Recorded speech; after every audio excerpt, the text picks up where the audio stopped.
پیارے بچوں، آج جو میں آپ کو کہانی سناؤں گی اس کا نام ہے مرغی کا بچہ۔ اگر ابھی تک آپ نے میرے چینل کو سبسکرائب نہیں کیا تو سب سے پہلے میرے چینل کو سبسکرائب کر لیں اور بیل آئیکن کے بٹن کو لازمی پریس کریں تاکہ میری ہر نئی آنے والی ویڈیو کا نوٹیفیکیشن سب سے پہلے آپ کو مل سکے۔ تو چلیں پیارے بچوں، آج کی کہانی کو شروع کرتے ہیں۔ ایک دفعہ کا ذکر ہے کہ ایک بہت ہی خوبصورت مرغی تھی جو ہر وقت کٹ کٹ کرتی دانہ چگتی تھی، باغ کی سیر کرتی اور بہت سارے کام کرتی تھی، اور جب تھک جاتی تو آرام کرنے کے لیے گھر کی طرف چل پڑتی اور اپنے گھر آ کر آرام سے سو جاتی اور اپنی نیند پوری کرتی۔ ایک دفعہ مرغی نے 4 انڈے دیے۔ مرغی بہت زیادہ خوش تھی۔ وہ کبھی اپنے انڈوں پر بیٹھتی اور کبھی دانہ چگنے چلی جاتی اور پھر آ کر اپنے انڈوں پر بیٹھ جاتی۔ وہ اپنے چوزوں کے آنے کا بہت بے چینی سے انتظار کر رہی تھی۔ ایک بار مرغی کسی کام سے باہر گئی ہوئی تھی۔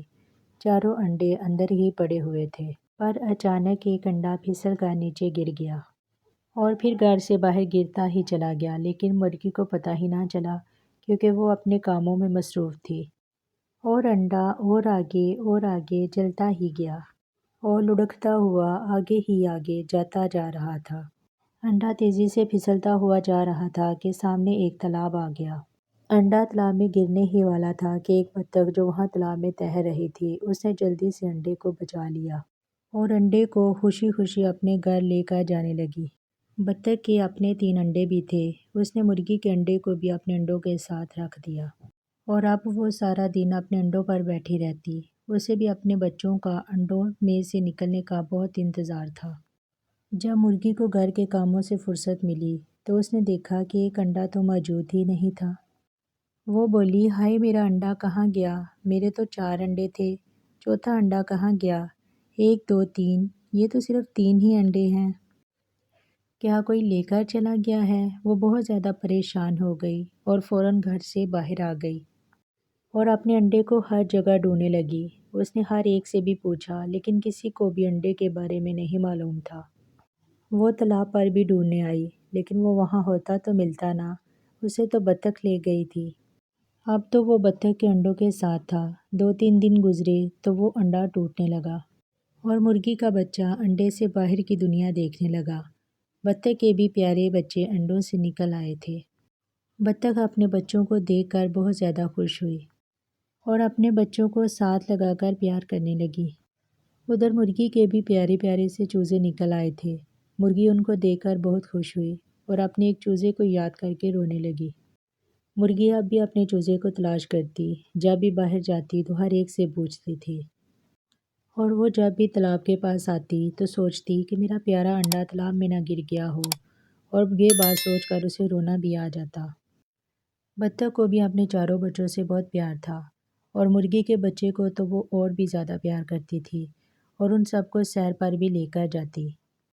جب بھی وہ سب سیر کے لیے جاتے تو بطخ کے بچے چوزے کے ساتھ بالکل بھی نہیں کھیلتے تھے بلکہ اس کا مذاق اڑاتے تھے۔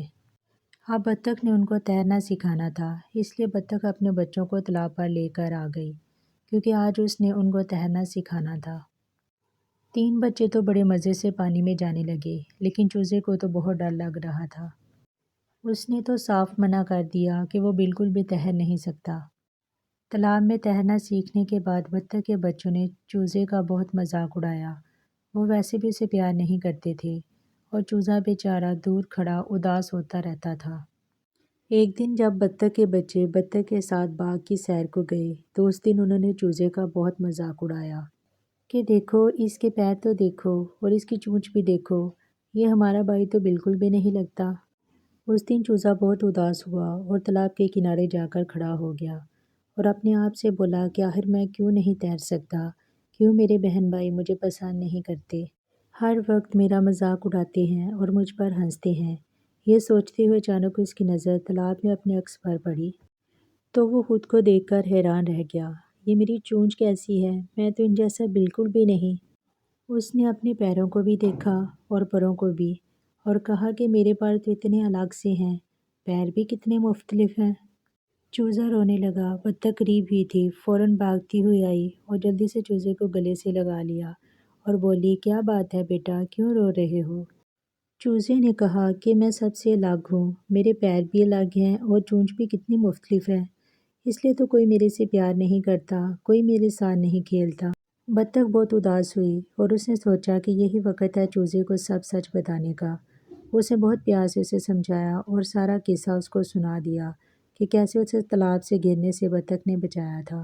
بطخ کے بچے بھی یہ کہانی بڑی دلچسپی سے سن رہے تھے اور بہت حیران ہو رہے تھے۔ بطخ کی باتیں سن کر چوزا بہت حیران ہوا جب اسے پتہ چلا کہ وہ تو کسی اور کا بچہ ہے، مرغی کا بچہ۔ ابھی یہ باتیں ہو ہی رہی تھیں کہ مرغی بھی کٹ کٹ کرتی اپنے تینوں چوزوں کے ساتھ تالاب کی طرف آئی۔ جب اس نے اپنے چوزے کو دیکھا تو اس کی خوشی کا کوئی ٹھکانہ ہی نہ تھا۔ چوزے نے بھی اپنی ماں اور اپنے بہن بھائیوں کو دیکھ لیا تھا۔ وہ بہت خوش ہو گیا اور بولا، ارے واہ، یہ سب تو میری طرح کے ہیں، یہ میرے بہن بھائی ہیں۔ چوزا مرغی کی طرف بھاگا اور بطخ اسے روکتے ہی رہ گئی۔ اب مرغی اپنے بچوں کے ساتھ قریب آ چکی تھی۔ مرغی نے اس دن کی ساری بات بطخ کو بتا دی کہ کیسے اس کا انڈا کھو گیا تھا، اور بطخ نے بھی بتایا کہ کیسے اس دن اس نے ایک انڈے کو تالاب میں گرنے سے بچا لیا تھا۔ مرغی بہت خوش ہوئی۔ مرغی نے بطخ کا شکریہ ادا کیا۔ چوزا بطخ کے گلے ملا اور بہت پیار کیا اور پھر اپنی ماں اور بہن بھائیوں کے ساتھ خوشی خوشی اپنے گھر کی طرف جانے لگا۔ اور چوزے کو تو سب کچھ بہت اچھا لگ رہا تھا۔ چوزے کو تو سب بہت پیار کر رہے تھے۔ اس نے سوچا کہ اب وہ اپنے بہن بھائیوں کے ساتھ مل کر خوب کھیلے گا۔ یوں مرغا، مرغی اور سارے چوزے ہنسی خوشی رہنے لگے۔ تو پیارے بچوں، یہ تھی ہماری آج کی کہانی۔ اگر آپ کو میری یہ کہانی اچھی لگی ہے تو میری ویڈیو کو لائک اور شیئر لازمی کریں تاکہ اور زیادہ اچھی اچھی کہانیاں لے کر آپ کے لیے حاضر ہو سکوں۔